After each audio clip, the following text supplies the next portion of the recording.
ensure that their mobile phones are switched off. This is important as it causes serious problems for broadcasting, editorial and sound staff. Apologies have been received from Deputy Michael McGrath and Deputy Pearse Doherty, and I understand Deputy Jonathan O'Brien and Deputy Jack Chambers will be substituting, respectively. Consideration of the 2018 supplementary estimates for public services for the Vote 12 superannuation and retired allowances. Mr. Patrick O'Donovan, TD, Minister of State at the Department of Finance and the Department of Public Expenditure and Reform, with special responsibility for public procurement, open government and e-government. You're welcome, Minister. Chairman. The Dáil ordered on the 21st of November 2018 that Vote 12, superannuation and retired allowances, be referred to this committee for consideration. I would like to welcome the Minister and his officials to the meeting to consider the supplementary estimate. Minister, if you'd like to make your opening remarks. Thanks, Chairman, and thanks to the committee for facilitating us. This is a minor and somewhat technical vote that we would like to get approved by the committee.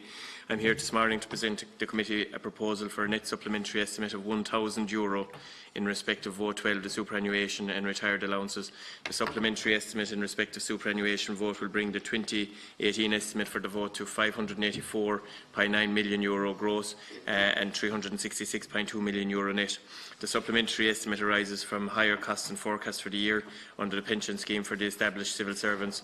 There were also balances payable to former civil servants who retired in 2009 under the incentivised scheme for early retirement. Pensions and lump sums paid under the pension schemes for established civil servants make up just under 90% of the total gross expenditure on the superannuation and retired allowances vote. So the main driver of the annual cost is the number of established civil servants who retire in the year.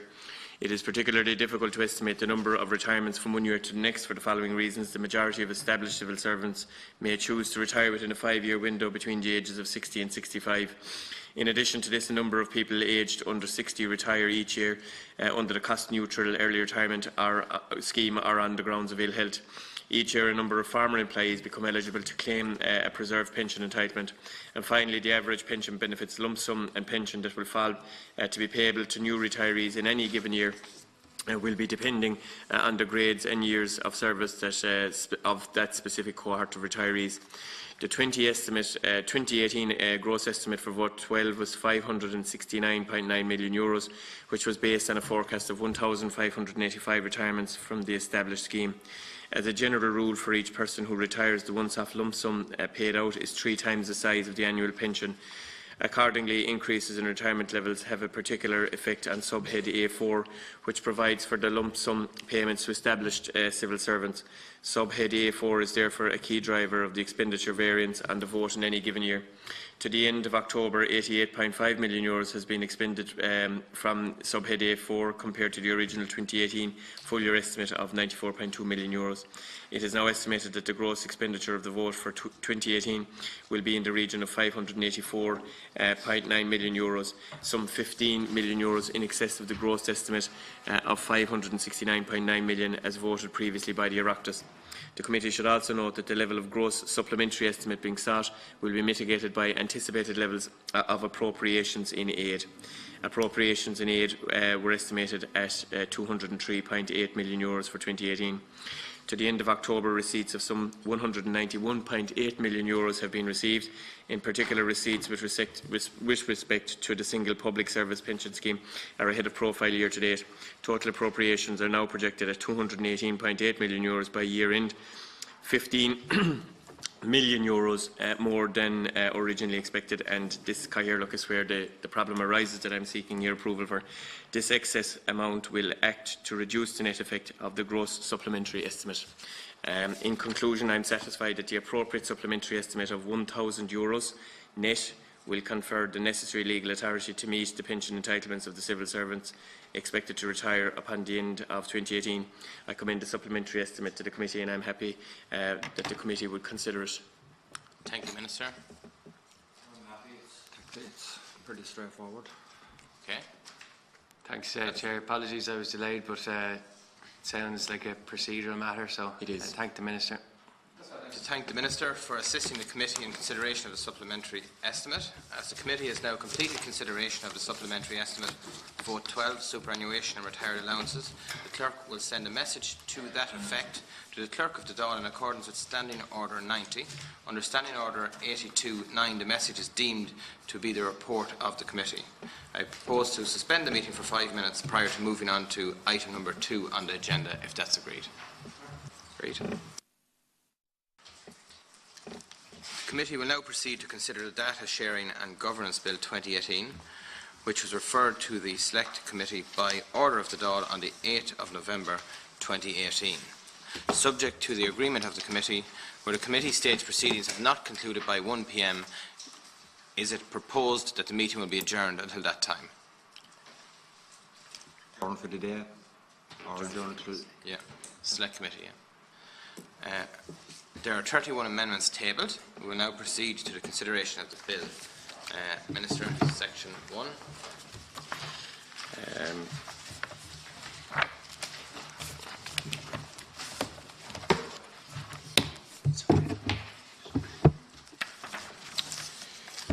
Chairman, thanks very much, and I welcome the opportunity to come before the committee this morning. Amendments numbers 1, 2 and 3. Section 1, all right, I propose Section 1 would stand part of the bill. Proposed. Is that agreed? Agreed. Agreed. Section 2. I propose that Section 2 stand part of the bill. So I propose Section 2 stand part of the bill. Agreed. Section 3. I propose Section 3 stand part of the bill. That Section 3 would stand part of the bill. Agreed. Section 4.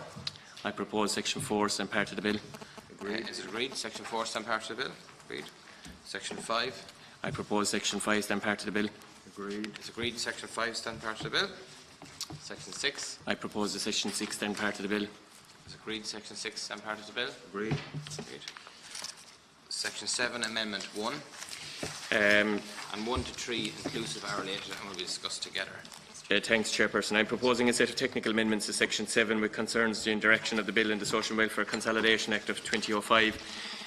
There was, as the Chairman will know and the members will know, substantial discussion in the Shannon regarding the application of this bill to the special categories of personal data that were specified in Article 9 of the GDPR.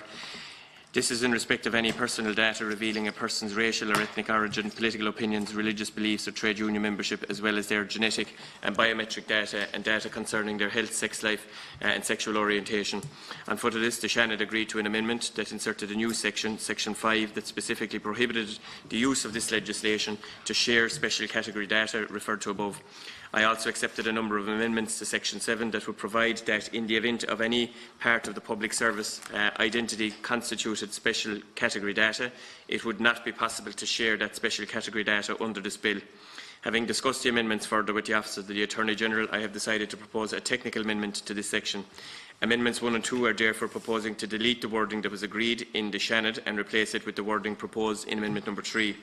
The purpose of this wording is to create a specific definition of the public service identity for the purposes of this bill that specifically excludes those special category data as referred to already. This has the same effect as was provided for in the wording I am proposing to be deleted, but it has the advantage of making the application of the bill to the public service identity easier to understand, and I would ask the committee would support the amendment. Thank you. Deputy O'Brien.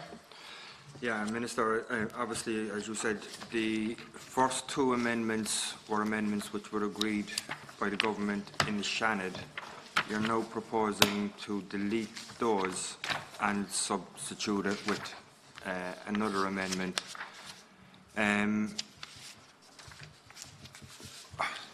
be honest, I don't know why you needed to do that. Obviously, you said you've got advice from the Attorney-General. So can you just take us through exactly the first amendment? You're deleting the words accepting such parts of that public service identity which constitute special categories of personal data, and then the second one is you're deleting compliant with Article 9 of GDPR, and you're putting in then a definition of a specified body and a definition of the public service identity, which is already there in Section 262 of the Act in 2005. Can you just tell us how your proposed amendment, which you're inserting, caters for those two amendments? Because I'm not seeing it right now. Maybe you can just explain it to me. Well, I suppose, first of all, Deputy, what we wanted to do was we wanted to avoid any contradiction of wording, especially considering the length of the deliberations that took place in the Shannon. And we also wanted to make sure that we were avoiding any conflict between the 2005 Consolidated Social Welfare Act. So, having reflected on it and wanting to take the spirit of what was agreed to in the Shannon, we've decided to remove our own two in amendments numbers 1 and 2, and to go for a more comprehensive amendment by way of number 3, with the last line of it probably being the most important, that the section shall not include a reference to special categories of personal data, making it very explicit what the bill will not include and what the section will not include. So it's really just a cleaning up of removing 2 and putting in 1. Okay. Okay. Yeah, just you're proposing to remove, say, the wording around compliance with Article 9 of GDPR. Maybe you can give some reassurances in that respect. Obviously, you know, and obviously special categories of personal data are being removed. Well, and how can I'm just looking at the what you're proposing to insert.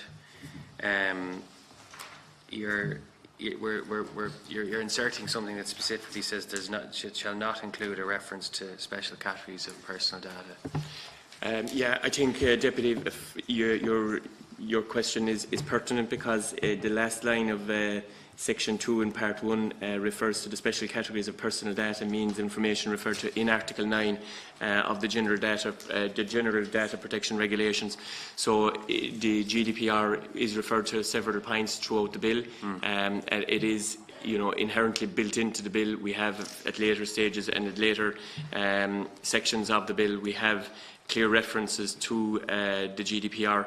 However, in the Shannon, we wanted to take on board the spirit of what was being proposed by Senator Higgins, and in doing that, we have also reflected with the Attorney General, and rather than having any potential of contradiction in the wordings of the 2 articles or the 2 sections that we're removing, we have decided that reflecting on the special categories of data that would or would not be included, to remove any level of doubt and to go with a new amendment by way of amendment number 3.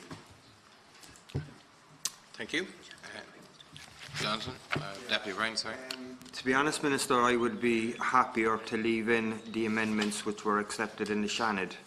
I mean, to quote you from your Shannon debate, you said, "I am accepting amendments number 8 in the names of Senators Higgins and Ruane because it strengthens the language after the word identity." Similarly, with amendment number 9, which was a Shannon amendment number 9, where the attention was drawn to Article 9 of the GDPR, you also said that it strengthens the language and you were prepared to accept it. I'm happy to accept these amendments. Now, I'm happy to leave the amendments in as was passed by the Shannon, so I won't be supporting amendments 1 and 2, and then as a consequence I won't be supporting amendment 3, which is your substitute. And if you want to come back to us before report stage and have a more detailed discussion as to why you are now removing any reference to Article 9 of the GDPR, I'm happy to do that. But until such time as we do have that conversation, I'm quite happy to leave it in at committee stage, and we can discuss it before report stage. And maybe at report stage we can do what you're looking to do. But for now, I'll be honest, I would prefer to see it stay there until we have that more detailed discussion with your officials. Yeah, I mean, I don't have any difficulty with further discussion in relation to the officials. I said that at second stage. What I would say, though, is that what was attempted to be achieved in the Shannon, which we accepted in principle, is actually strengthened by amendment number 3. It's stronger than what even was referred to in the Shannon. It removes any level of contradiction, and it explicitly refers to how the processing of any special categories of data would take place in the new amendment. So, look, I mean, I'm quite open to further consideration of these amendments at report stage, but I think what was sought to be achieved in the Shannon during committee and report stage has actually been done here with far greater level of strengthening and far greater level of clarity without that potential contradiction between amendments numbers, the previous ones which I'm seeking to delete. Deputy Chambers? I share the concerns of Deputy O'Brien in that, like, on one level, in the Shannon you committed to including special categories of data and what was an apparent strengthening of the bill, and now you're specifically referencing that it shall not be included. So I think that's, I think perhaps maybe at report stage, you should engage with the relevant colleagues, I suppose, to give greater reassurances on that point. Yeah, I mean, I have already made my officials available, and we have already had an open invitation to people to come and engage with us. Unfortunately, that hasn't been taken up. If it can be before report stage, I don't think it was actually taken up by anybody. But I'm certainly more than willing to have that level of engagement again before report stage. So I don't have a difficulty in reverting to these, but what I would say is that maybe in the context of reviewing amendments 1, 2 and 3, that the whole debate which took place in the Shannon should be looked at in the round, rather than looking at this in isolation, because the GDPR, specifically in relation to Article 9, is referred to later on in the bill as well. So what I don't want to see happening is that we have a contradictory situation now, which we sought to avoid by the advice of the Attorney-General. I don't want a contradictory situation to emerge between this section, Section 7, and later sections, which not only will I have to address again in report stage, but which will prove the passage of the bill to be extremely difficult and will make the whole passage of this, particularly the elements which were attempted to be inserted by Senator Higgins, which we accepted in principle, even more difficult. But I'm happy, Chairman, to revert to these at report stage. Thank you. Deputy Murphy? Sorry. Just quickly, sorry, I'm late, but I was watching it. Just that the Minister made the point that you've taken on board the spirit of the amendments adopted and accepted by the government in the Shannon. How do you explain then that those that moved those amendments, Senator Higgins in particular, she doesn't agree that the spirit has been taken on board, and surely the movers of the amendment are in a better position to understand what the spirit of an amendment is rather than the government? Well, again, as I said, Deputy, before you came in, we have made ourselves more than available to all deputies of the House, all senators in the other House in relation to this, as have my officials, in relation to these amendments, the main thrust of the bill and everything else, and regrettably we haven't had engagement. The amendments only came out the other day. Yeah, I know. I mean, and in fairness to Deputy, 9 hours in the chamber yesterday dealing with abortion legislation, and I spent probably another 10 hours the day before dealing with abortion legislation. So we're quite happy, and we will take up the offer before report stage. And for that reason, we will not be accepting your amendments to remove what was put in at the Shannon debate. And that's fine, and I have to acknowledge Deputy O'Brien has in fairness, before second stage and in the pre-ledge element of this, has engaged, and I want to acknowledge that and acknowledge that publicly. Thank you. Amendment number 1 is... I'll withdraw. You withdraw. Okay. Amendment number 2, already discussed with 1. I will withdraw and revert to report stage, as with amendment number 1. You want to move and withdraw? Move and withdraw, and will revert to report stage. And amendment number 3? Move and withdraw and revert to report stage. Amendment number 4 in the names of Deputy Wallace and Daly. Yeah, I move. Obviously I want to say a few words on it, so I can bring it back and speak on it in the chamber again. And if this has been grouped, just... Yeah. 4, 7, 10, 11, 15 and 16 are related and will be discussed together. Okay, thanks, Peter. Right, well, first, I suppose I want to acknowledge the huge amount of work done by Senator Alice Mary Higgins and the effort she's put into improving the bill.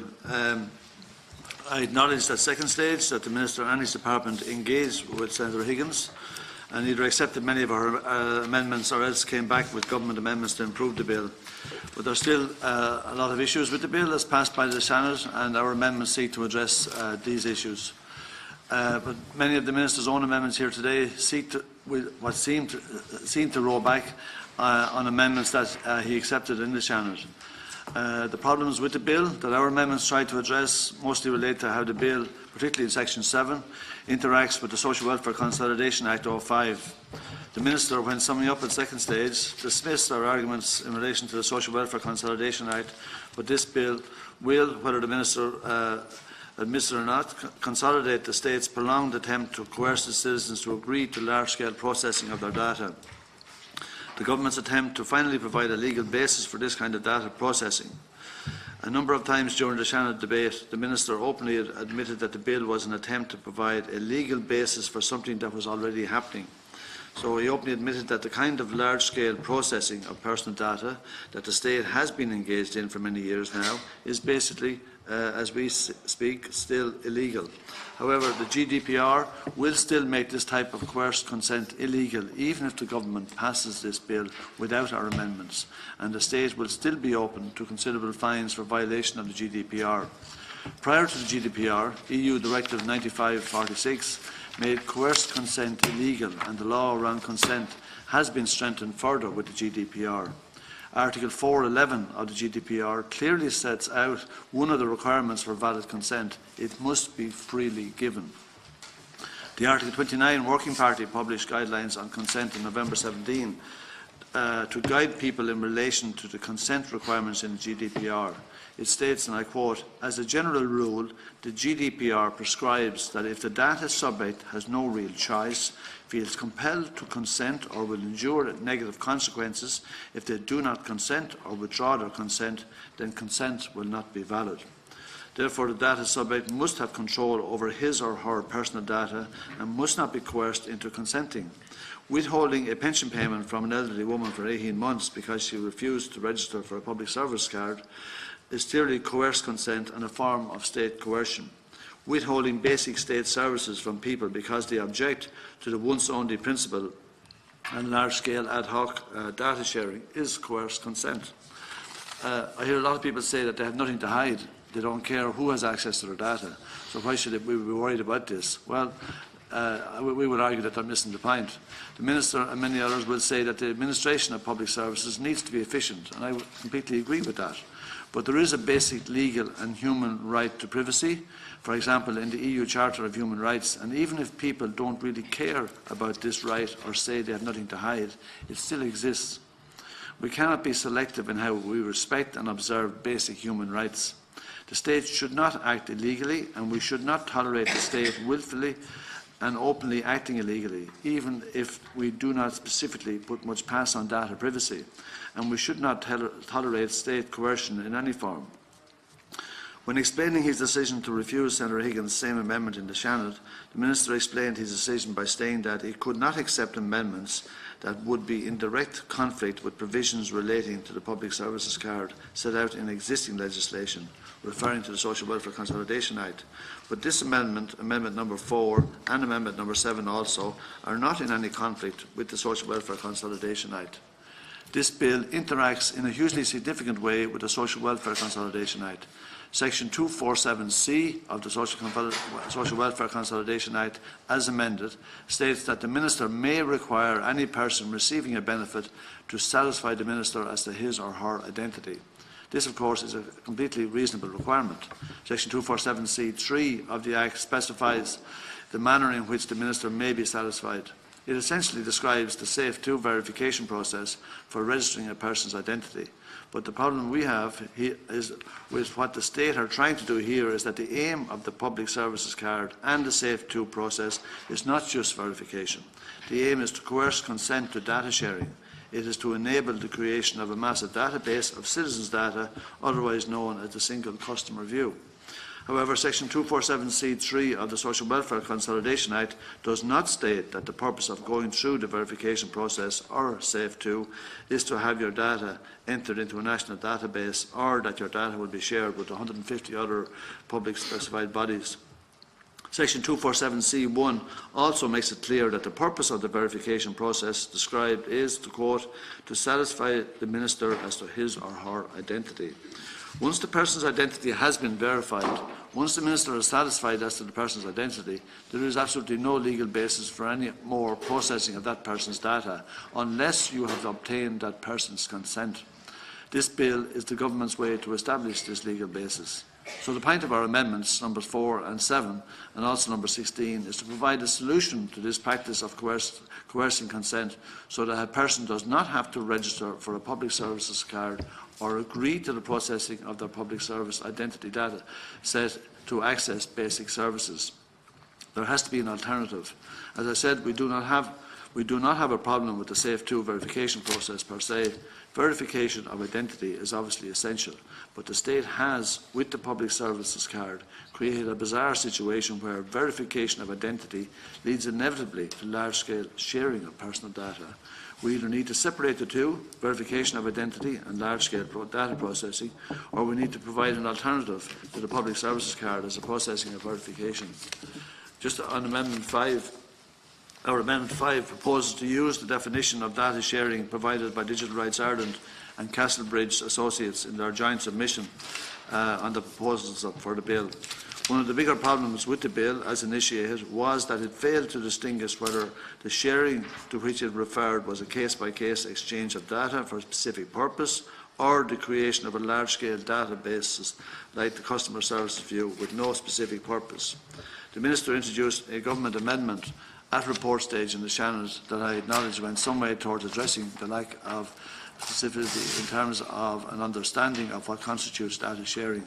Section 19 of the bill, which states what a data sharing agreement shall contain, now states that the agreement must specify whether the information being shared relates to individual data subjects or classes of data subjects, and whether the sharing will be on a once-off or an ongoing basis.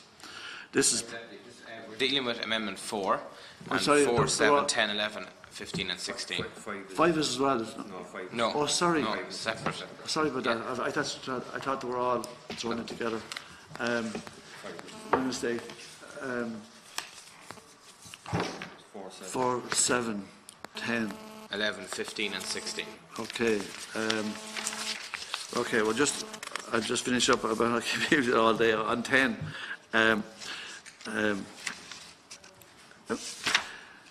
This 10, also amendment number 15, are essentially the same as an amendment submitted previously by Senator Higgins. These amendments also try to address the problem of coerced consent. It's vital that the bill gives people a mechanism to opt out of the once-only principle, to indicate that it would be their preference to give each of the specified bodies their data separately, and that they do not find it a burden to provide their data to specified bodies on a case-by-case basis. In response to what was essentially the same amendment at report stage in the Channel, the Minister provided 3 defences of the Government's position, and none of them were really relevant to the problem Senator Higgins was trying to address. Firstly, he referred to the right to object to the processing of one's data as specified in GDPR. The right to object is not a remedy for coerced consent. If we do not provide the option for a person to opt out of ad hoc processing of their data, then that person will not be able to access public services or welfare services without first consenting to large-scale reusing of their data. The right to object in the GDPR is a right to object to already existing processing. On the basis of this bill, a person's consent would, by that point, already have been coerced. The right to object as a process or mechanism to opt out of ad hoc processing, or as a way to choose providing data to specified bodies, would involve recourse to the court system and the Data Protection Commission. It's odd suggestion from the Minister. He wants citizens to have to go through an arduous and difficult court process to access their basic human rights. In any case, the right to object wouldn't even address the problem for coerced consent. With all due respect, listening to the Senate debates, I'm not sure if there's a full understanding around the problems of coerced consent. During that debate, the Minister said that when a person presents to the Department of Social Protection to apply for social welfare payment, and I quote, it could be inferred that there is consent already contained in that by virtue of the fact that they have presented themselves to look for that particular support or service from the state. I mentioned this in my second stage speech, and I mention it again here because it shows a fundamental failure to understand the nature of consent. That is a really worrying statement as far as we're concerned. People apply for social welfare support because they're vulnerable and need help. It's very strange that the Minister could extrapolate from that these vulnerable people also at the same time automatically consent to such widespread sharing of their data with approximately 150 other public bodies via the single customer view database. It's amazing that the Minister currently has responsibility for the biggest data sharing project in the history of the state, should reveal such a fundamental understanding of the nature of consent. And listen, secondly, in refusing to accept Senator Higgins' amendment in relation to the data sharing agreements that the bill makes necessary, the Minister referenced the fact that, and I quote, a fairly protracted public consultation process goes on well in advance of the agreements being set out. Now, the public consultation process you mentioned is welcome, and of course it is, but it's absolutely irrelevant to those people, who, no matter how rare they are, who would want to provide their data on a case-by-case basis. The public consultation process may permit the individuals in question some kind of input into the process and data sharing agreement, and it may provide some welcome assurances in relation to data processing, but again, it would not address the specific problem of coerced consent. Is actually irrelevant to the problem of coerced consent. Thirdly, the Minister rejected Senator Higgins' amendment on the basis that, and I quote, we do not want to have a situation where every single individual would have to be contacted in advance of the data being used. Maybe the Minister misunderstood the nature of Senator Higgins' amendment. If not, this is a very, we would see this a bit disingenuous. There would be no reason whatsoever to contact every single individual in advance of the data being used. Most people will prefer the once-only principle and have no problem with their data being shared with all the listed specified bodies. Clearly, most people will think it is easier, handier and vastly more efficient to just have to provide their data once. But when a person's data is first collected, which at that moment is via registration for a public services card, a person must also then be able to opt out of further processing without their consent. To make access to state services dependent on consent otherwise is a form of state coercion. Thank you. Thank you. Minister. Thanks, Chairman. And first of all, can I say that this is a data sharing and governance bill, and implicit in this bill and later on throughout the bill, there is a governance mechanism in relation to the sharing of information, which currently, and the Deputy accepts it, takes place, that there is no governance of.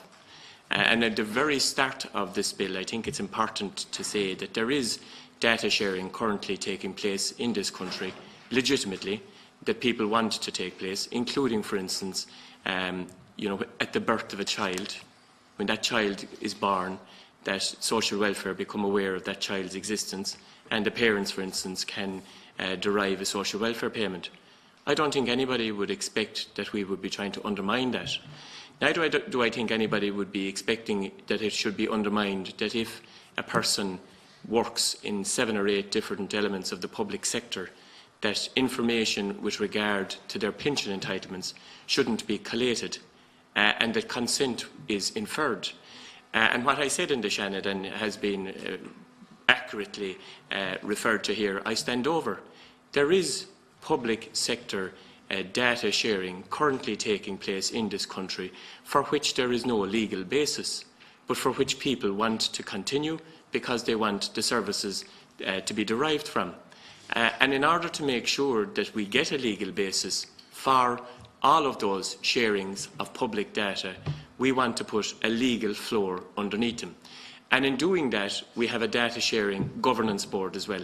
And the Data Sharing Governance Board, which is referred to later on, will give statutory entitlement for people who have an issue in relation to consent, that right to have, when the data sharing agreements have been drawn up, and there will be lots of them, an entitlement to have their comments and referrals made. And on top of all of that, we continue to have the Data Commissioner, the Data Protection Commissioner. And the Data Sharing and Governance Board will be obliged under this law, if it is enacted, to publish in advance the agreements and to make sure that the agreements are properly constructed, and will then make reference to the Minister. What we're doing at the moment in relation to the sharing of information for the development of public services is questionable, and I acknowledge the Deputy says that. We are signatories to the Tallinn Declaration and the once only principle. And I met recently with a group of people, ordinary citizens, and the Deputy refers to ordinary citizens as well. This was organised by the Office of the Government Chief Information Officer, and a random selection. And one of the things that everybody was universally agreed with is that when they are deriving public services, that they feel, you know, this obligatory necessity to constantly to provide the same level of information. And in the once only principle, which is referred to as one of the bases for the construction of this bill, we are giving people an opportunity under a safe system, MyGovID and others, through the Public Services Card, which the Deputy refers to, which is already in the Social Welfare Consolidated Act. And you will know that in the process of referring to the debate which I had in the Shannon, this bill does not in any way impact on the Social Welfare Consolidated Act of 2005, nor can it. So an awful lot of the services that we want to actually make sure are done are being done already. But we want to give safe legal mechanism to make sure that they're done. And as I said, one of those is the collation of pensions across the public sector. I don't think anybody would be disagreeable.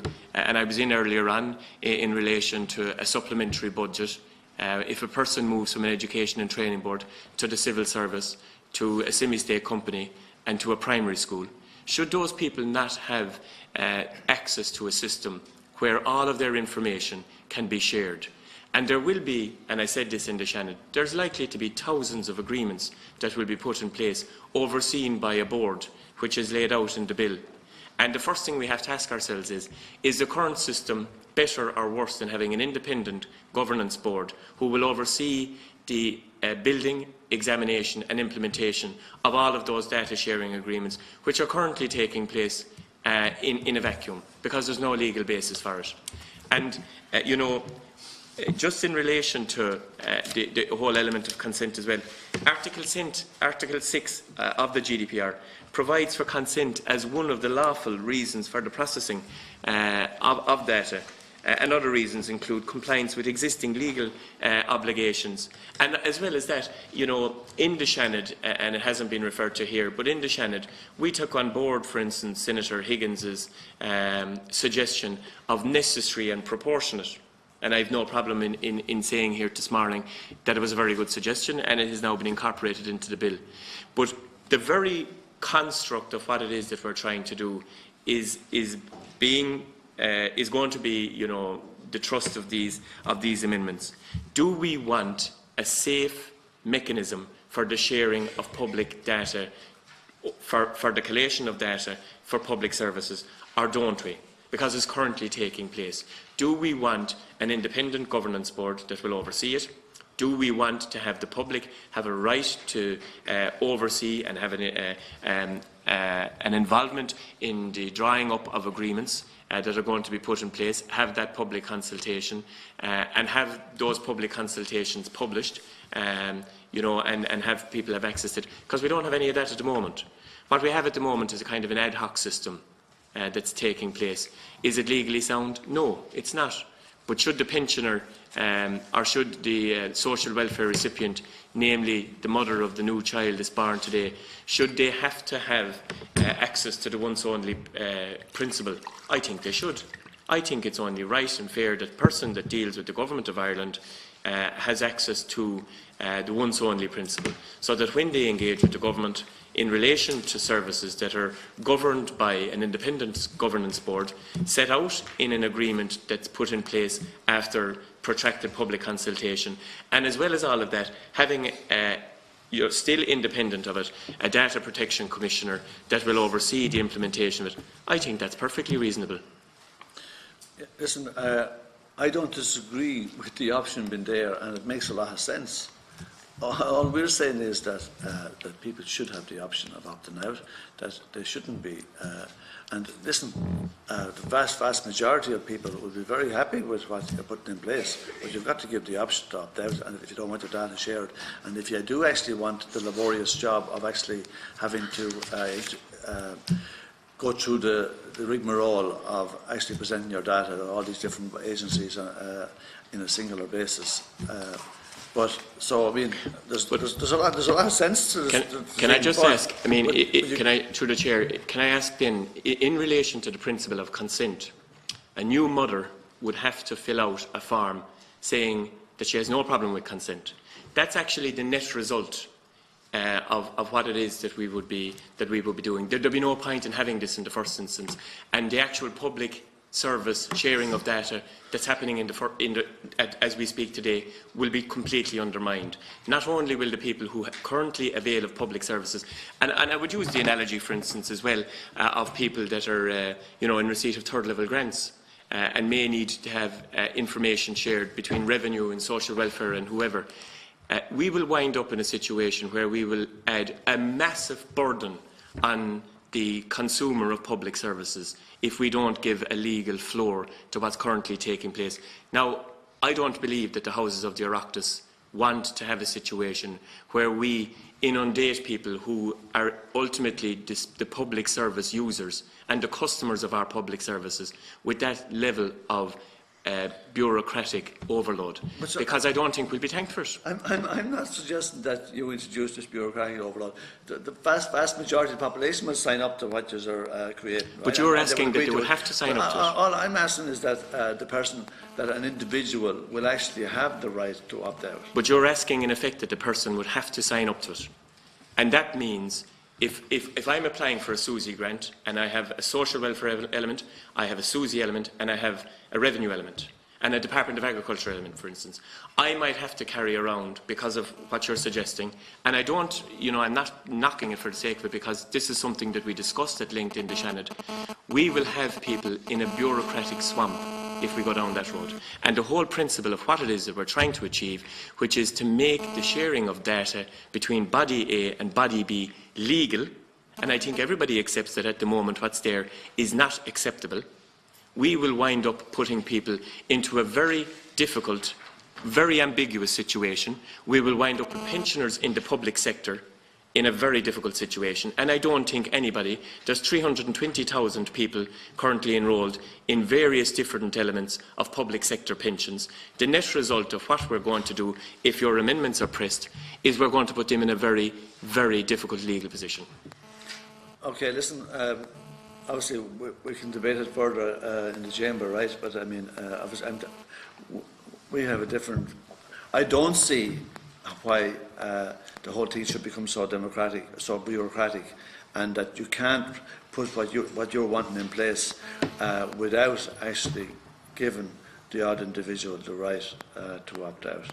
And the other issue is, we cannot do something that will contravene the GDPR, or we are going to end up in trouble. Through the chair, we have exhaustively gone through this with the Attorney General, and I mean, all of the questions that you've asked have been clarified.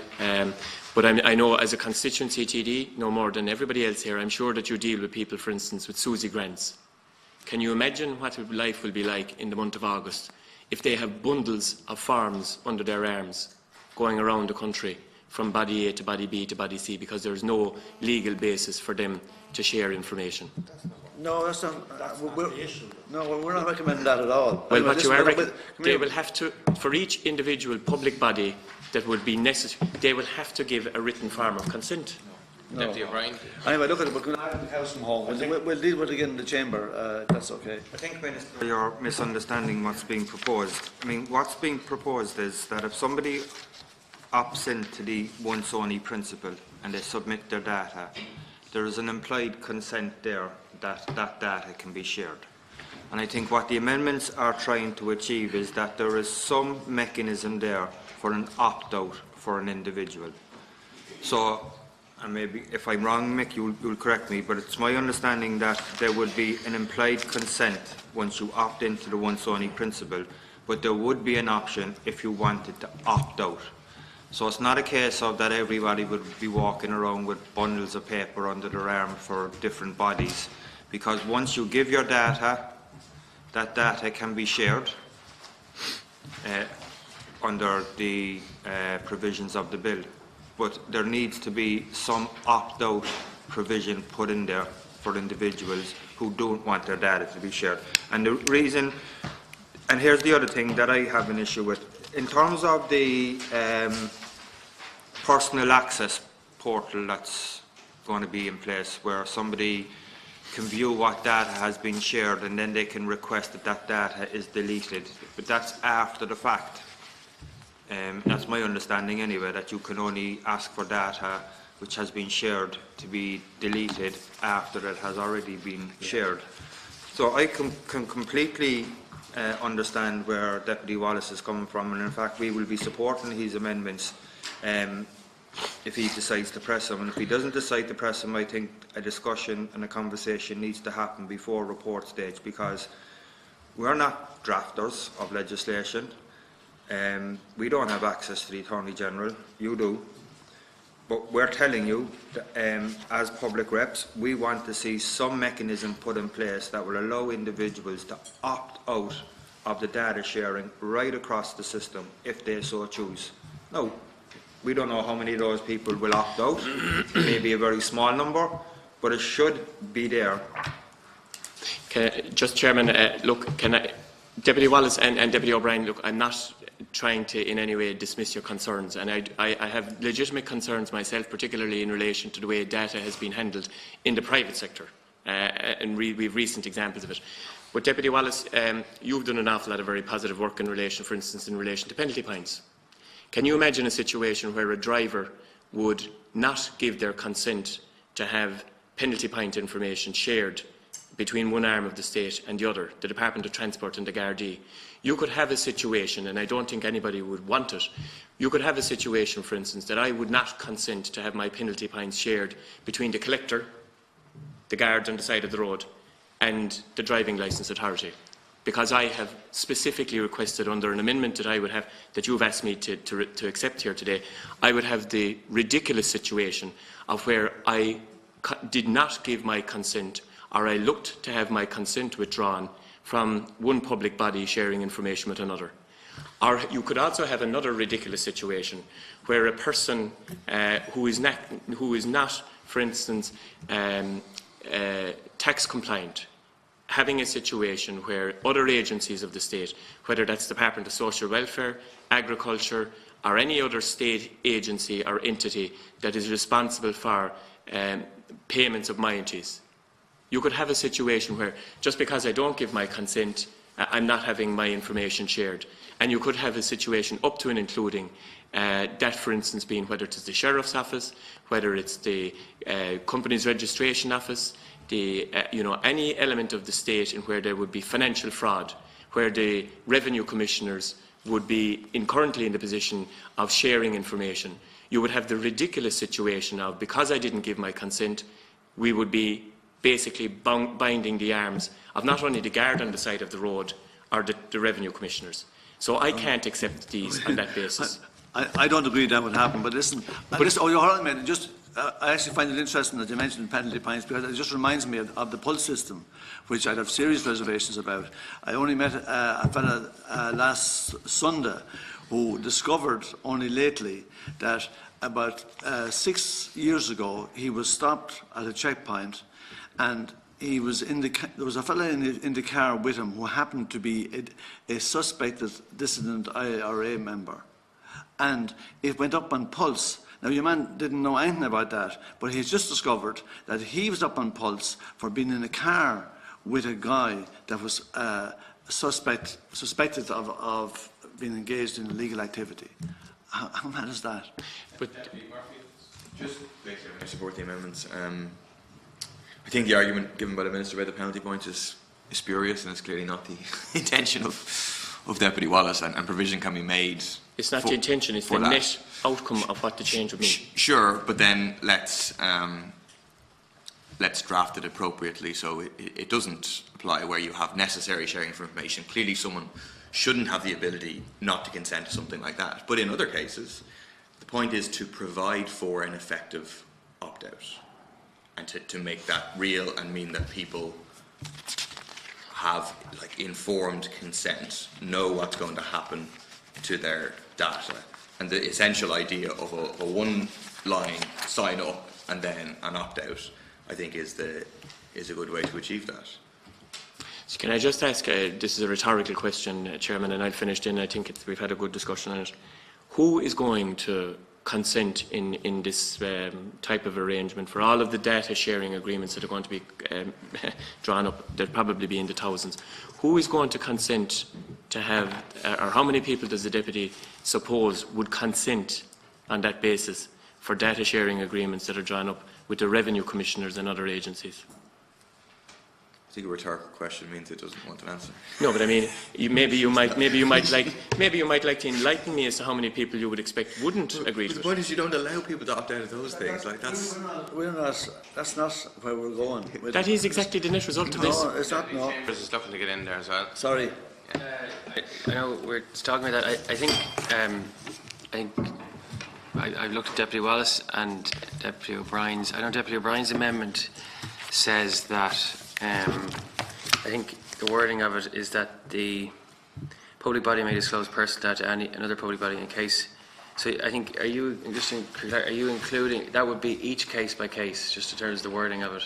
Yeah, I mean, it's not a perfect amendment, and we put it in to have this discussion. I mean, what we're saying is that there would be an express consent received from any data subject, but before that data is shared with certain public bodies, because obviously if you're going to share it with the guards or the revenue commissioners, then I think we need some mechanism around that. No, because as it's drafted, it would appear that each occasion would require it, and I suppose perhaps to the people proposing the amendments around consent, I think, like the Minister has given, I think, a reasonable explanation about the practical effect that for particular state agencies, and I think it's incumbent on, I suppose, members to bring a series of amendments that would, give the effect of opt-out if it's possible. But I do think it would have to be balanced with what the Minister has said around, say, different agencies of the state requiring practical effect to it. But on the amendments 4 and 16 from Deputies Wallace and Daly relate to, I think they're reasonable in their drafting in terms of the where the public services card or access to public service identity should not be the exclusive basis for verification. I think that's a reasonable wording in terms of the conduction of a transaction or a service, because it could result in making, I know there's been difficulties with the identity cards. It could create an exclusive effect where it must be required. So I think amendments 4 and 16 are reasonable, and I'd just like to see what the Minister has to say about them, because I know we've discussed primarily the other matter, but they're grouped. 4 and 16 are something we haven't actually discussed in this series of amendments. Thank you, Minister. Thanks, Chairman. And just replying to Deputy Chambers there, it is up to each service provider, and I think the bill makes that clear, and the previous debate that we had as well makes it clear that it's up to each service provider to use the most appropriate mechanism that they feel is appropriate for the determination of the data subject and the customer, the citizen. So by accepting Deputies Wallace and Daly's amendment in relation to that, I would be undermining and be in direct conflict with existing other pieces of legislation which would have to be unwound, or would make this piece of legislation, it would make it unenforceable, because other pieces of legislation, including the Social Welfare Consolidated Act 2005, which was introduced by a previous government, it would make that unworkable, because for certain services, and it's already identified in that Act, there are particular mechanisms like the public services card. It is not the intention of this bill to prescribe what should be used. more importantly, or as importantly, it is not the intent of this bill to prescribe what should not be used. So we're not prescribing to any individual service provider what they must or must not use. That's not the intent of the bill. It's up to each individual service provider to determine that, and it is also up to each individual service provider, if they require legislation, to put in place the mechanism that they will use. And it is also, once this bill is passed, it will also be up to each service provider to have regard to the bill, particularly in the context of the data sharing arrangements and consultation that have to take place. So it's on that basis that I can't accept this, because it would put this bill directly in conflict with existing pieces of legislation where the service providers have spelt out specific ways in which data must be collected. For instance, the family farm has a herd number. I can't say that if I put into this bill that heretofore herd numbers cannot be collected, or cannot be used as an identifier, no more than I can say that the public services card cannot be used. Can I just go back? I mean, if you look at the actual wording of say, Amendment 4, it says the specified body may not make presentation of a public service card or access to a public service identity card the exclusive basis by which a person may verify their identity. So I think that gives the flexibility of language to allow for maybe perhaps a public service identity card, but also an additional form of identity. So I think maybe Deputy Wallace wants, I know you mainly focused on the other aspects of the grouping. Do you want to? No, listen, I'm okay with it for the moment, right? Obviously, the points you're raising, okay, we'll address them and take them on board. Maybe we just need it a little tighter, because you're saying that I'm saying things that I'm not wanting to say, right? I mean, the consent to data sharing must be freely given according to the GDPR, right? And that's at the core of much of what we're trying to get around. But we will look at it again, and we will reintroduce it in the chamber. Add a point on this thing about effectively law enforcement information being shared, because that is covered, as far as I know, by the Data Protection Act, which transposed the law enforcement directive, and which deals with that whole area and explains the circumstances in which information relating to law enforcement can be shared to other necessary bodies. So I don't think anything that's proposed here would undo that. Very finally, and then we've had a good discussion, just going back to Deputy Chambers, I mean, if we were to in any way undermine the public services card, which this would do, because it would take out the exclusive means, where would that leave people that are currently using it as a method of access to free travel? And I don't think that is what the intention would be. But as well as that, and I said already, in the earlier part of the debate, Article 6 of the GDPR provides for the element of consent as one element, but it also, provides for compliance with legal obligations set out, in law. And as well as that, it should also be noted that under the GDPR, public bodies should not rely on consent as the lawful basis for processing a person's data. There are other elements that have to be relied on for the processing of data. Consent is one element, but it's not the sole element. Compliance with the law is one of them as well. And I'm not suggesting, and I don't think anybody is suggesting here, that we shouldn't have a law that allows that to be the case. No, just a final point, talking about compliance with the law. I mean, you were saying, oh, what would happen if people who are using this card for this and that purpose? But sure, maybe the card we're not convinced that the card is legal. So to say that, it would cause problems that people couldn't use the card, people who have one already and are using it for this or that purpose. But I mean, if the card is illegal, I mean, that argument wouldn't stack up. On amendment number 4. If I push it, am I allowed to reintroduce it in the chamber? I understand so. That means, yeah. It's mentioned here, you Fine. can do it again at report stage. Okay, no, I'll push it then. Push it.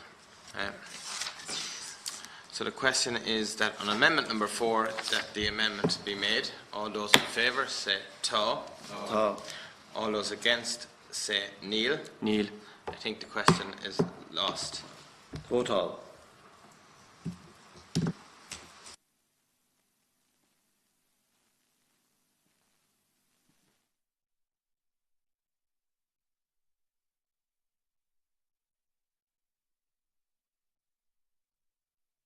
Before proceeding to take the division, when 8 minutes have elapsed or full membership is present, whichever is earlier.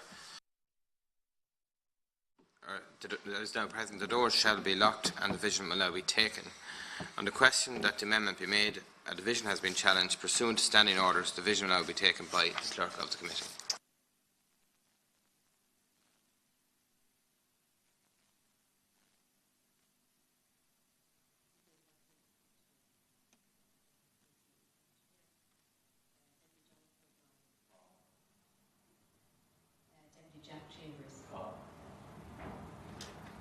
Joan McGuinness is not here. Deputy Paul Murphy.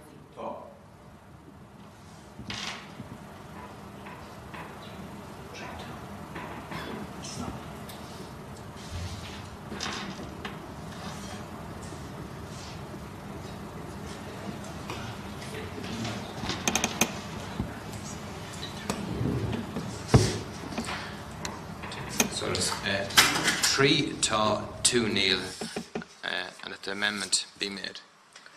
The question is carried. If we move on now to section 8, that section 8 would stand. Oh, sorry, yeah, the officials come back in.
Question is that section 7 as amended stand part of the bill. Is that agreed? Not agreed. On section 7, the question is that this section as amendment stand part of the bill. All those in favour say Tá. Tá. All those again say Níl. Neil.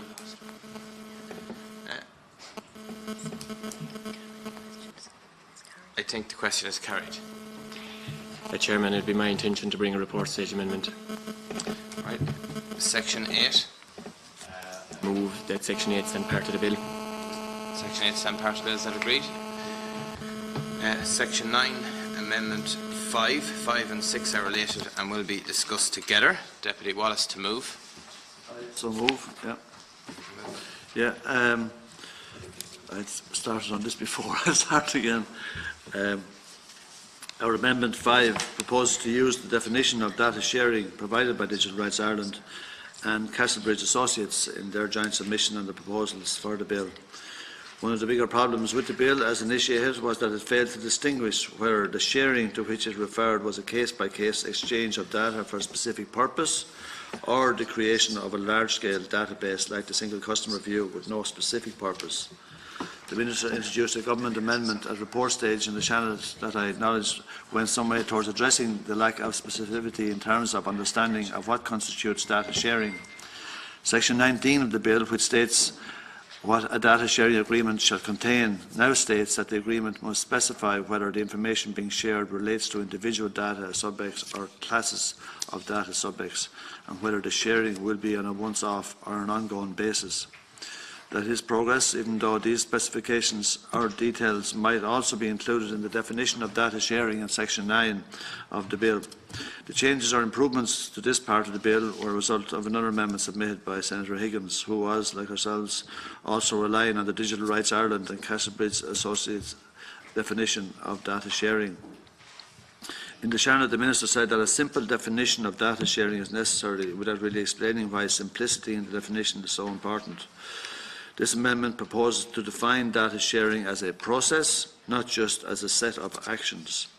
The definition in the Bill currently is not really much different to the original definition in the proposals for the Bill, which was just a circular statement essentially saying that data sharing is the sharing of data.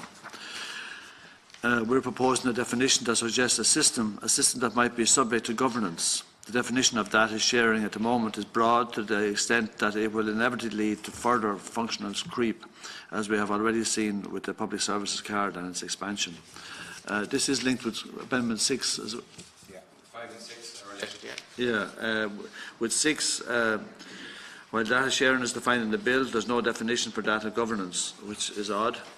In their submissions on the proposals for the Bill, Digital Rights Ireland and Castlebridge Associates, based in Wexford, highlighted the problem, particularly the fact that without such a definition, there may be variances or discrepancies between departments and between public bodies, not only in terms of how each one defines data governance, but maybe more importantly in terms of how the principles of data governance are actually applied.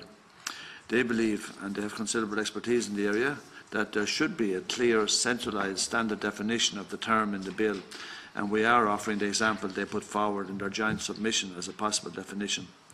The version put forward by them defines governance as the system that determines who defines the processes and methods of data sharing, what data may be shared, how often, to whom, and under what legislative supported circumstances.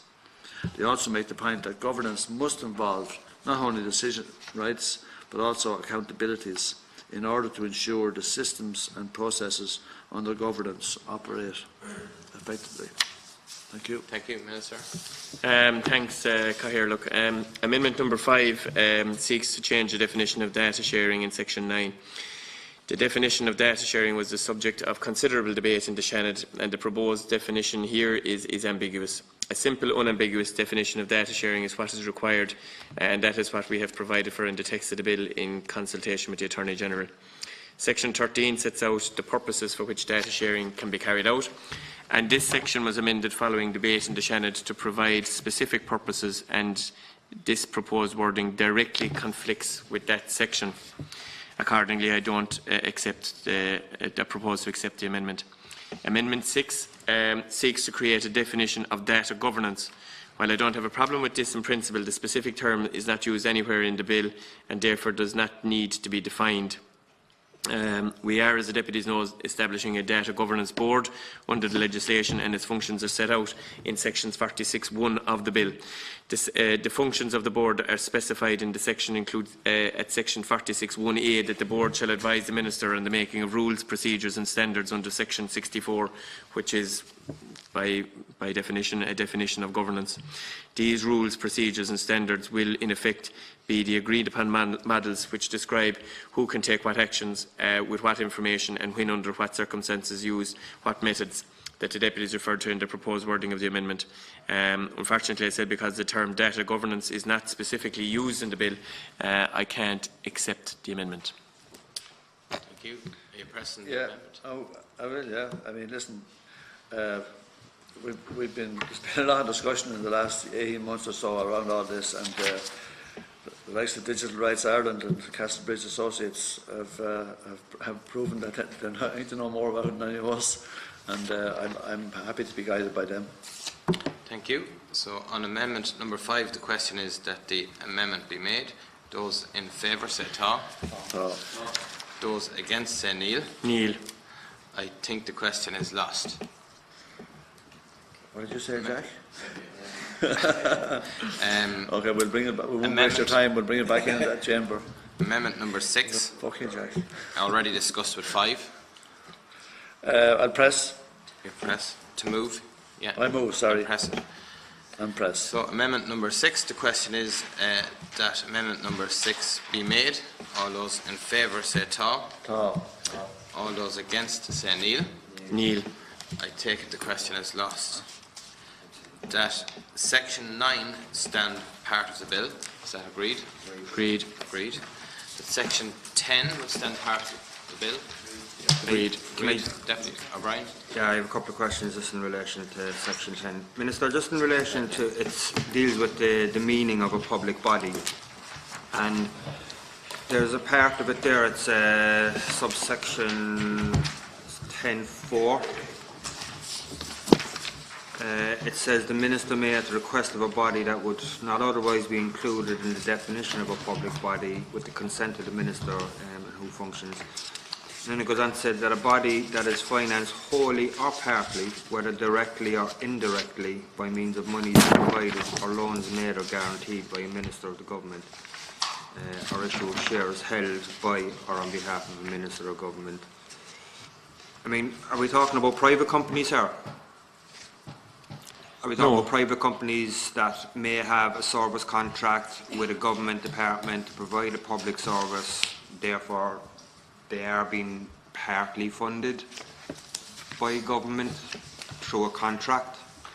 They are in receipt of public monies?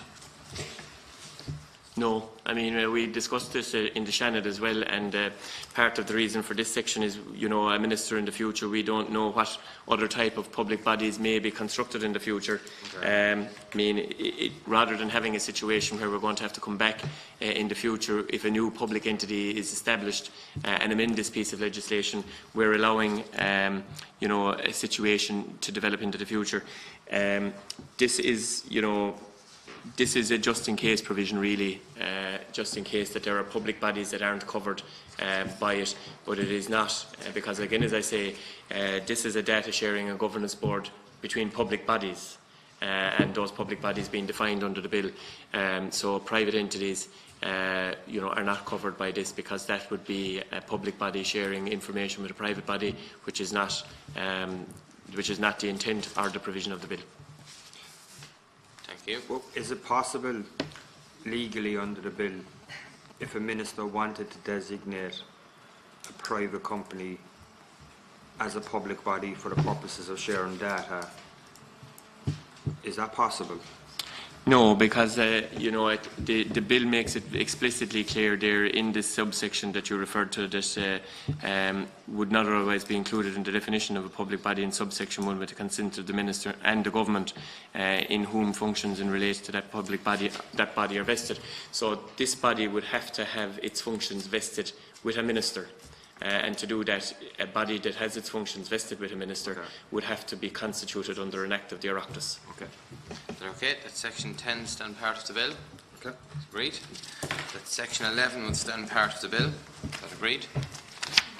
Agreed. The section 12 would stand part of the bill. Is that agreed? Agreed. Agreed. Section 13, amendment number 7, already discussed with 4. Are you moving the amendment, Deputy Wallace? Yeah. You move. Are you pressing it? Yeah. Pressing it. On amendment number 7, the question is that the amendment be made. All those in favour say tá. Tá. All those against say níl. I think the question is lost. Amendment number 8, in the name of the Minister, to move. Move. The Chairman, this amendment provides that public bodies may not share data where the body receiving the data is involved in commercial activity. This is actually what Deputy O'Brien, I think, was referring to, where the use of that data could give the body concerned a commercial advantage over other operators in the same market. This is a logical follow-on from the provision of Section 10, subsection 3 of the Bill, which provides that the Minister may exclude a public body involved in any commercial activity from being able to share data under this legislation. This proposal arises from an amendment proposed by Senator Alice Mary Higgins in the Shannon during report stage. I gave a commitment to the Senator that I would propose an amendment to this effect when the bill reached committee stage in the Dáil, and I would ask, based on that the committee would look favourably on the amendment. Thank you. The question is that amendment that amendment number 8 be made. Is that agreed? Yeah. Agreed. Amendment number 9, Minister? Amendment 9. And 9 and 13 are related and will be discussed together. Thanks, Chairman.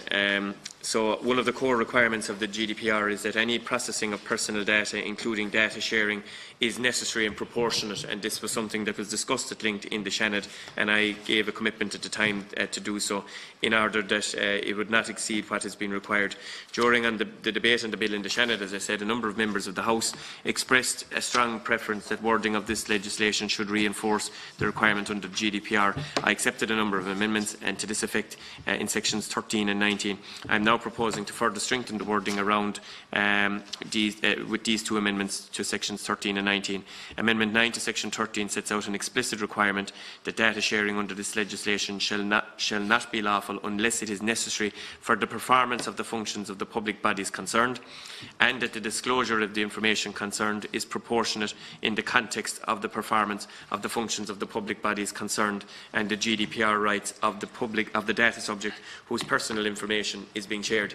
This is why I am going to come back at report stage today, amendment that was lost by the government, and I think it will give clarity to the opposition as well that this actually strengthens in many cases the issues that were referred to by Deputy Wallace and go an awful long way to that, that the principle of necessary and proportionate, that test of necessary and proportionate, that's why I signalled to the chairperson my intention to revert to the amendment that was lost a while ago at report stage.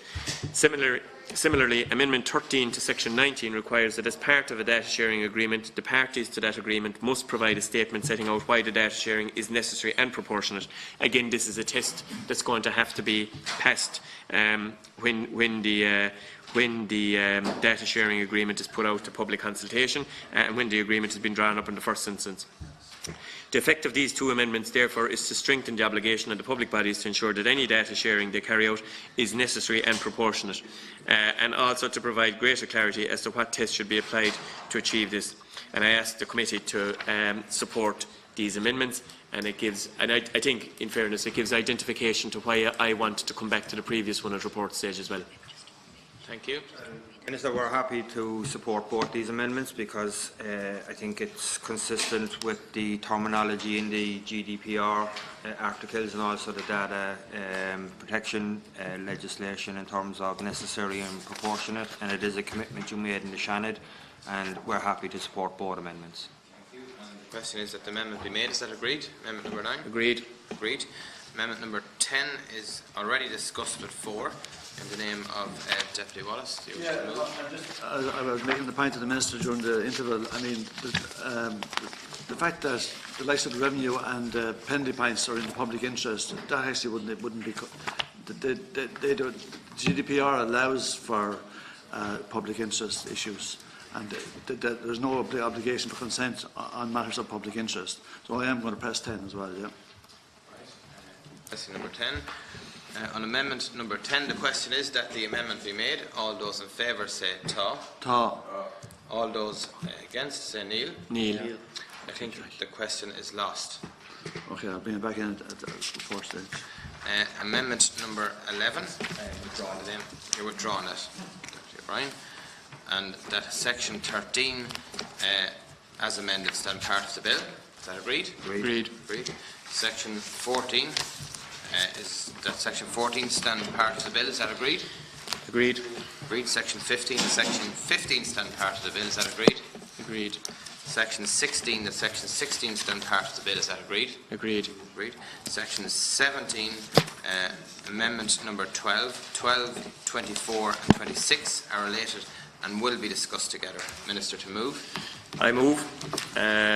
Again, Cathaoirleach, thanks very much. These are technical amendments as well. These amendments concern the reporting requirements under the bill. In the Shannon, I accepted amendment to section 17 that would provide that an Oireachtas committee could request that the Minister furnish it with a copy of data sharing agreement made under this legislation. And again, I think this is a good initiative because it allows the houses of the Oireachtas, not only the members of the public, but it allows the houses of the Oireachtas as well to have their say in any data sharing agreement that's going to be published. Accepting this amendment has had the unintended consequence of removing the original requirement under Section 17 that the data sharing agreements be made in writing. The purpose of the amendment, therefore, is to reinstate the original wording that provides for this. As regards the provision for data sharing agreements to the Oireachtas Committee, I think it's better placed in Section 60 of the Bill, which covers the Minister's obligations to publish all data sharing agreements and lay them before the Houses of the Oireachtas, and this is provided for by Amendment 26. It is, as was pointed out in the Shannon, of course, the norm, and it is the expectancy that members of the Oireachtas as well will be able to make submissions during the consultation. It is the norm in respect of any legislation concerning submission of information to the committees to exclude the committees and members' interests, and this is provided for in the amendment. As regards Amendment 24, I accepted a number of amendments to Section 52 regarding the Minister's reporting obligations under the Bill in the Shannon. This is technical in nature to this section to improve clarity and readability of the section, and I would ask, therefore, that the committee would approve the amendments. Thank you. Deputy Murphy. I just ask, it's obviously related, why the committees on members' interests for the Dáil and the Shannon are excluded. When the Minister said that's normal practice or whatever, but why is it normal practice but that they wouldn't be included? I presume, based on the advice of the Attorney General, but I can clarify it in report stage, that is the ruling of the Houses of the Oireachtas. That's our own rulings. Amendment number 12. Is it agreed? Agreed. That Section 17 as amended stand part of the bill. Is that agreed? Agreed. Section 18. The Section 18 will stand part of the bill. Is that agreed? Agreed. Section 19, Amendment number 13, already discussed with 9. Is it agreed that the amendment be made? It's agreed. Agreed. That Section 19, yeah, agreed. As amended, stand part of the bill. Is that agreed? Agreed. Agreed. Section 20, the Section 20 stand part of the bill. Is that agreed? Section 21, Amendment 14, Minister to move. I move. Move. Deputy Murphy. Sorry, Minister. Chairman, I've decided to withdraw this amendment for now. However, I would like to signal to the committee that I may make proposal for revised wording to Section 21(6) of the bill at report stage. So amendment number 14 is withdrawn. That Section 21 stand part of the bill. Is agreed. Agreed? Agreed. Section 22, the Section 22 stand part of the bill. Is that agreed? Agreed. The Section 23 stand part of the bill. Is that agreed? Agreed. Section 24 stand part of the bill. Is that agreed? Agreed. The Section 25 stand part of the bill. Is that agreed? Agreed. Section 26 stand part of the bill. Is that agreed? Agreed. Section 27, the Section 27 stand part of the bill. Is that agreed? Agreed. Section 28, the Section 28 stand part of the bill. Is that agreed? Agreed. Section 29, the Section 29 stand part of the bill. Is that agreed? Agreed. Section 30, that Section 30 stand part of the bill. Is that agreed? Agreed. Section 31, that Section 31 stand part of the bill. Is that agreed? Agreed. Section 32, that Section 32 stand part of the bill. Is that agreed? Agreed. Section 33, that Section 33 stand part of the bill. Is that agreed? Agreed. Section 34, that Section 34 stand part of the bill. Is that agreed? Section 35, that Section 35 stand part of the bill. Is that agreed? Agreed. Section 36, that Section 36 stand part of the bill. Is that agreed? Agreed. Agreed. Section 37, Amendment 15, in the name of Deputy Wallace, already discussed with 4. Are you moving the amendment? Yes, please. Move.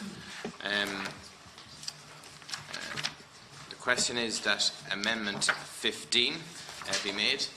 All those in favour say Tá. Tá. All those against say Níl. Níl. I think the question is lost. Amendment number 16, in the name of Deputy Wallace, already discussed with 4. Do you wish to move the amendment? I wish to do so. Wish to move. The question is that Amendment number 16 be made. All those in favour say Tá. Tá. All those against say Níl. Níl. I think the question is lost. Vote all. Vote all. As less than the full membership is present under standing orders, we are obliged to wait 8 minutes or until a full membership is present before proceeding with the division. The doors shall be locked and the division will now be taken. On the question that the amendment be made, a division has been challenged. Pursuant to standing orders, the division will now be taken by the Clerk of the Committee.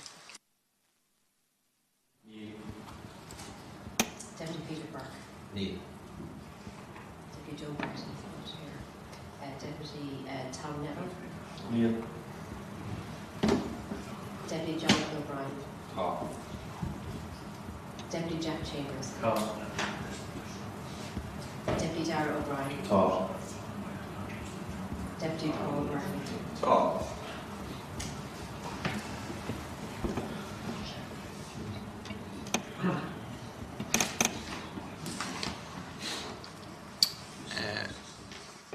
The result is TAW 4, Neil 3. Amendment number 16 is carried. And that's now that section 37 as amended stand part of the bill. Is that agreed? Not agreed. Not agreed. It is my intention to bring forward a report stage amendment. Cairlock. It's not agreed. So on section 37 as amended, the question is that it stand part of the bill. All those in favour say TAW. Tom. All those against say Neil. Neil. I think the question is carried. Section 38 to section 38 stand part of the bill. No. Is that agreed? Agreed. Agreed. Section 39 to section 39 stand part of the bill. Is agreed. Section 40 to section 40 stand part of the bill. Is agreed. Section 41 to section 41 stand part of the bill. Is that agreed? Section 42 to section 42 stand part of the bill. Is that agreed? Section 43 to section 43 stand part of the bill. Is that agreed? Agreed. Section 44, amendment number 17, in the name of the Minister, 17 to 21 inclusive, are related and will be discussed together. Minister, to move. I move, Cairlock, and these are a series of technical amendments to section 44, which provides for the establishment of a personal data access portal to allow the citizens to see what personal data public bodies hold about them and the purpose for which it is used. During the report stage in the Shannon, I accept an amendment proposed by Senator Ellis Mary Higgins at section 44(2)(d), that the portal would also allow data subjects to view any data sharing agreements that were being used as a basis for this data. And this was very important. It was enunciated at the time in the Shannon, and I accepted it because it provides the basis on which people are actually the sharing as well. Amendment 17 is a slightly revised version of the text proposed by Senator Higgins. This amendment also moves the text to section 44(2)(c), which is a more appropriate location for the provision. Amendment 18 deletes Senator Higgins' original text, since it will be superseded if the text I am proposing at Amendment 17 is accepted. Amendments 19, 20 and 21 are technical amendments to make reference to the new section 44(2)(c), so that public bodies have a basis to provide the data sharing agreement to the portal, and that the provision of the data sharing agreement only occur on the request of the data subject. And I would ask the members to accept the amendments. Thank you. It's agreed that Amendment 17 be made. Agreed? Agreed. It's agreed that Amendment 18 be made. Yeah. Agreed. The Minister to move. I move. Agreed. Yeah. Minister to move Amendment 19, already discussed with 17. I move. Is it agreed that Amendment 19 be made? Agreed. Agreed. Yeah. Amendment 20, already discussed with 17, to move. I Minister. move. Is it agreed that Agreed. the amendment be made? Agreed. Amendment 21, already discussed with 17, to move. I move. Minister. Is it agreed the amendment be made? Agreed. The section 44 as amended stand part of the bill. Is that agreed? Agreed. Agreed. That section 45 stand part of the bill. Is that agreed? Agreed.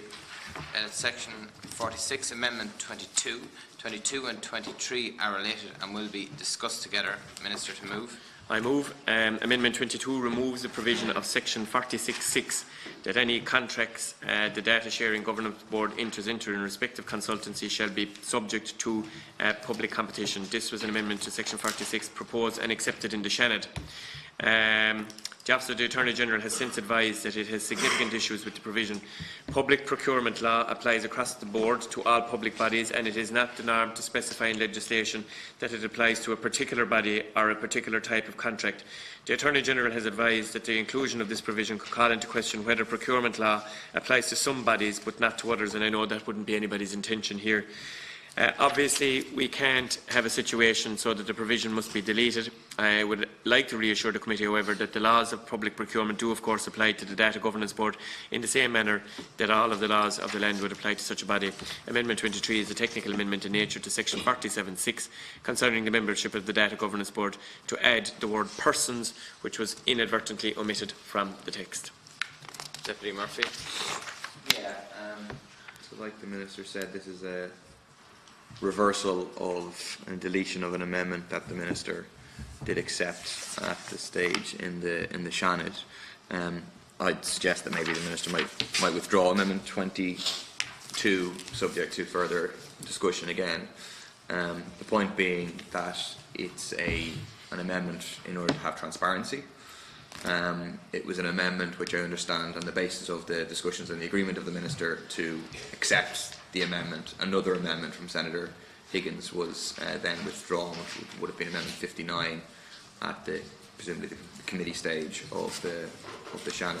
So would the Minister agree to withdraw this now and have further discussion? Deputy O'Brien. I also ask him to withdraw number 22. We will be supporting number 23, but given that 22 reverses an amendment you accepted in the Seanad, similar to the ones you've previously withdrawn, I think just for consistency I would ask you to withdraw this one, Minister, and we can discuss it before report stage, and you can always resubmit it at that stage. Chairperson, I'll be pressing the amendment because it does, I accept the spirit of what Senator Higgins was proposing, and the Minister with responsibility for procurement.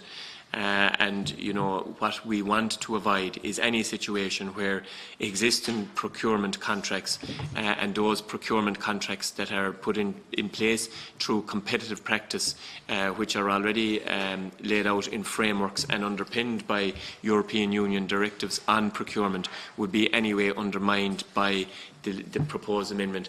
It was on reflection, and I think I said it at the time, you know, we would reflect on all of the proposals that were made in the Seanad at the time, and that we would bring forward proposals at committee stage where that would be necessary. What I don't want to have a situation here, Cathaoirleach, is that we would have one piece of legislation directly in conflict with the established practices of our procurement policies and EU directives on procurement, and the procurement practices being laid out by the Office of Government Procurement in the first instance and the Procurement Executive in the second instance, who are accountable to me, and I wouldn't in any way want to undermine the job that they're doing. So I will be pressing the amendment, and if we require further discussion on this at report stage, obviously I'd welcome that.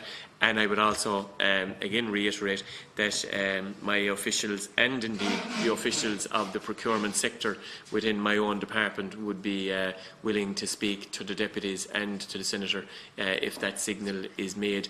However, I'll be pressing the amendment. Deputy Chambers. Thanks, Chair.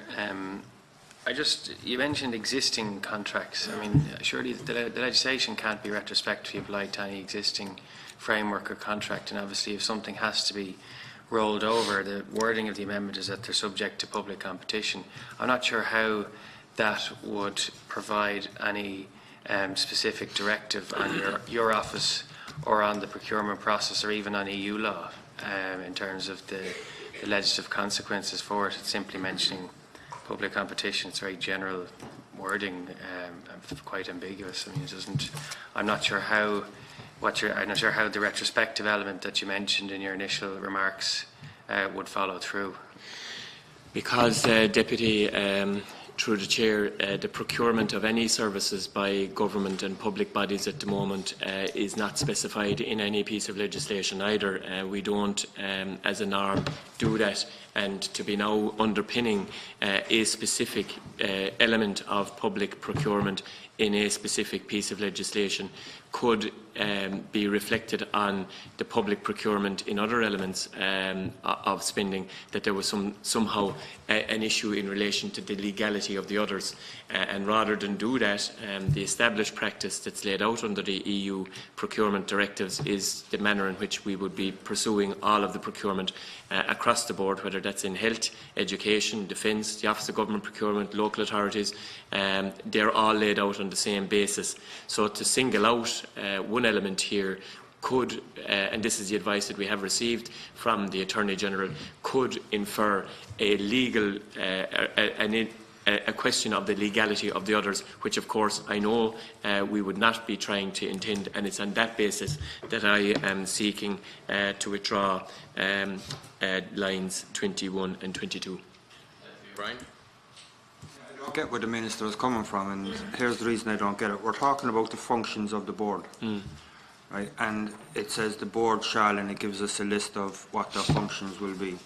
Number 5 is that the Minister may enter an arrangement for the provision of consultancy, advice and other services to the board. What you're then proposing to take out is any contracts in respect of consultancy, advice or other services to the board shall be subject to public competition. Now, I don't see the issue in that. What we're saying is that if there is a contract to be entered into by the board in relation to consultancy, advice or any other services, that would be subject to public competition. So in my understanding is that would actually complement public procurement. And here's what you said in the Shanid, and I want to quote you. It says that amendment number 57 is amendment to section 46 in respect of the functions of the Data Governance Board to provide you to enter into an arrangement for the provision of consultancy, advice and any other services to the board. This is a standard provision given to most boards. I would expect that the skill sets each member will bring to the board will be sufficient for it to carry out its functions internally most of the time. However, I foresee circumstances where it would be appropriate for the board to seek external advice and assistance on specific matters. We have discussed this during a previous debate on the bill.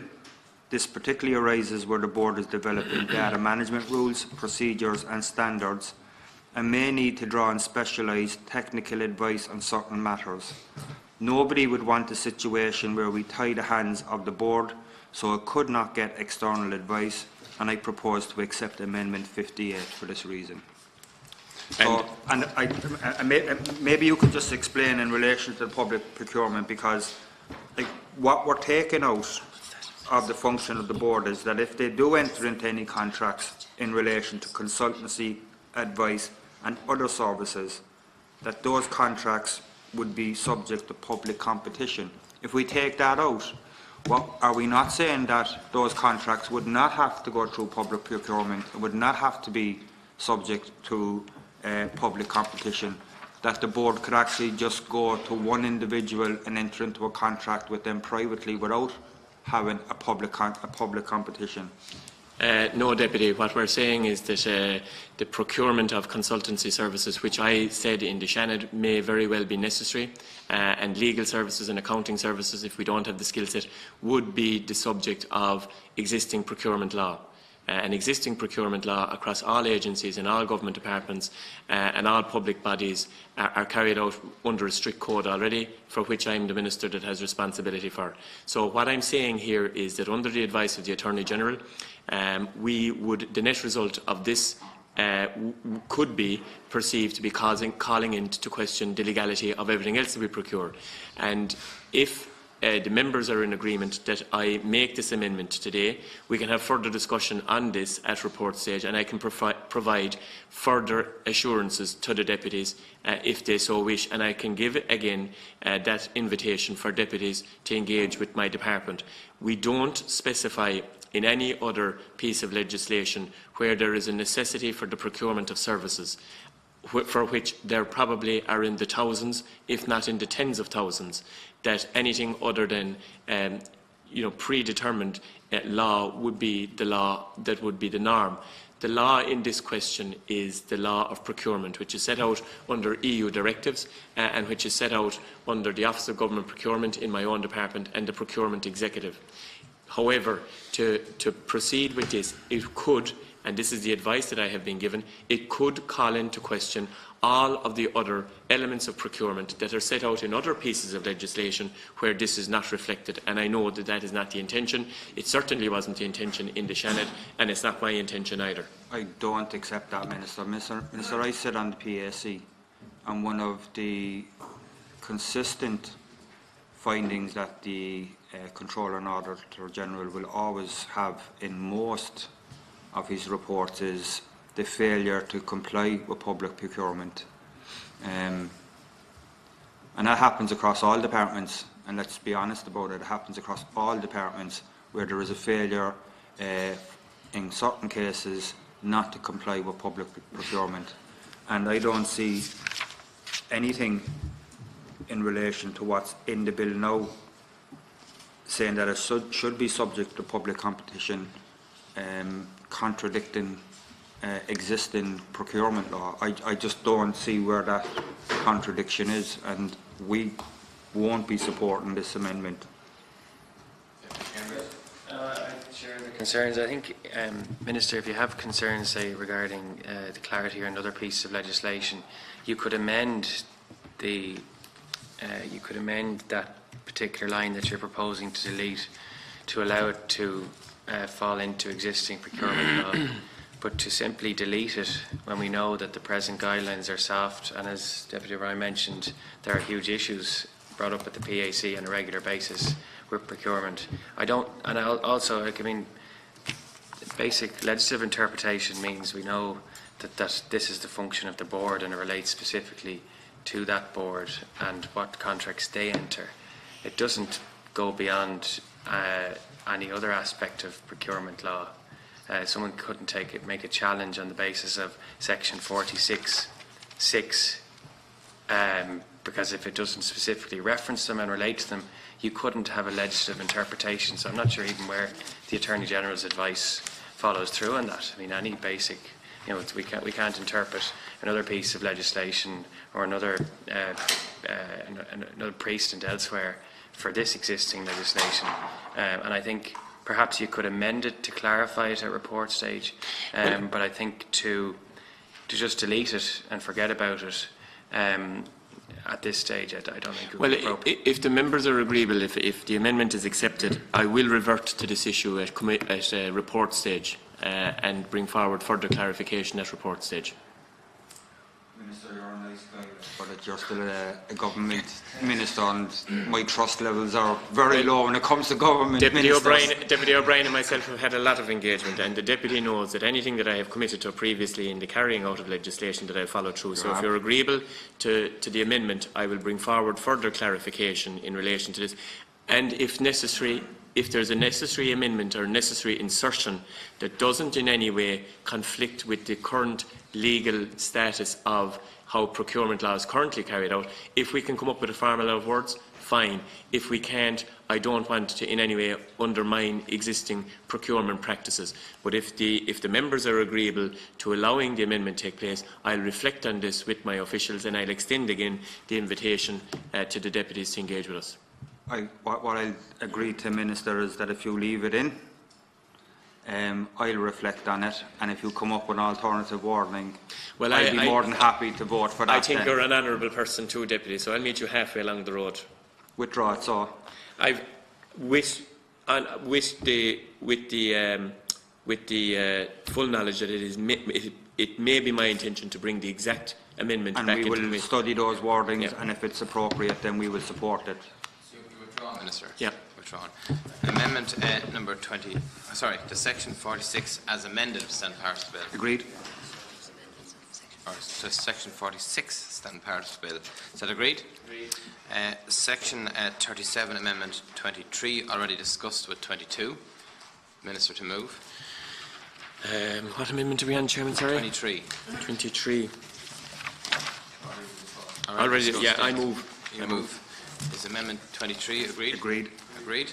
That section 47 as amended stand part of the bill? Agreed. Agreed. The section 48 stand part of the bill, is that agreed? Agreed. The section 49 stand part of the bill, is that agreed? Agreed. Agreed.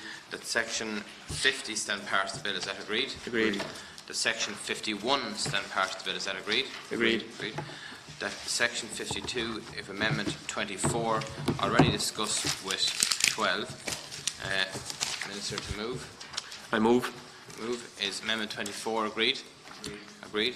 That section 52 be deleted from the draft bill. Is that agreed? Agreed. agreed. Section 53 to Section 53 stand part of the bill. Is that agreed?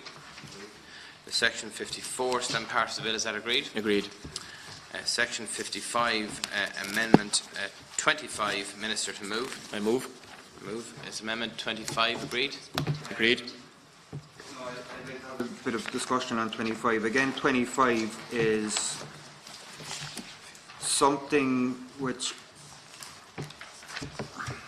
I think it's it's diluting some of the safeguards which were secured in the amendments in the Shannon. The main impact of this change in the wording is that the condition of necessity and proportionality, now this is my reading of it, is being removed. And the reasons it's being removed is not 100% certain. Like, we've already accepted amendments previously, Minister, from yourself, which actually insert necessary and proportionate. So if you could just maybe talk me through the amendment. Minister. So, thanks, Chairman. I accepted the amendment in the Shannon that the data protection officers and the public bodies who are party to a data sharing agreement would certify that the agreement is in accordance with the principle of data protection as articulated in Article 5 of the GDPR. This is a technical amendment to tidy up the wording and to make specific reference to Article 5.1 of the GDPR, where the data protection principles are set out. So, basically, what this is doing is referencing the GDPR. It's strengthening the fact that while the GDPR is there and while it, we have to have regard to it, it is really just underlining and underpinning the fact that we have to have regard to it. Does it in any way change the construct of the bill? No. Does it make it any any stronger than it was before we drafted it? Probably not. But what it does do is it satisfies, I think, any doubt that might be there that there isn't enough of reference to the GDPR. So it's on that basis really that we're going ahead with it. Yeah, that's okay. That's okay. Is Amendment 25 agreed? Amendment be made? Yeah. Agreed. Agreed. That Section 55 as amended stand part of the bill. Is that agreed? Agreed. The Section 56 stand part of the bill. Is that agreed? Agreed. The Section 57 stand part of the bill. Is that agreed? Agreed. The Section 58 stand part of the bill. Is that agreed? Agreed. The Section 59 stand part of the bill. Is that agreed? Agreed. The Section 60 Amendment 26 already discussed with 12. Minister to move. I move. I move. Is Amendment 26 agreed? Agreed. Agreed. The Section 60 as amended stand part of the bill. Is that agreed? Agreed.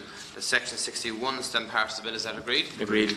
The Section 62 stand part of the bill. Is that agreed? Agreed. The Section 63 stand part of the bill. Is that agreed? Agreed.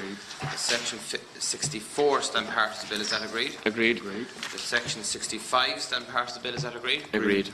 The Section 66 stand part of the bill. Is that agreed? Agreed. The Section 67 stand part of the bill. Is that agreed? Agreed. The Section 68 stand part of the bill. Is that agreed? Agreed. The Section 69 stand part of the bill. Is that agreed? Agreed. The Section 70 stand part of the bill. Is that agreed? Agreed. The Section 71 stand part of the bill. Is that agreed? Agreed.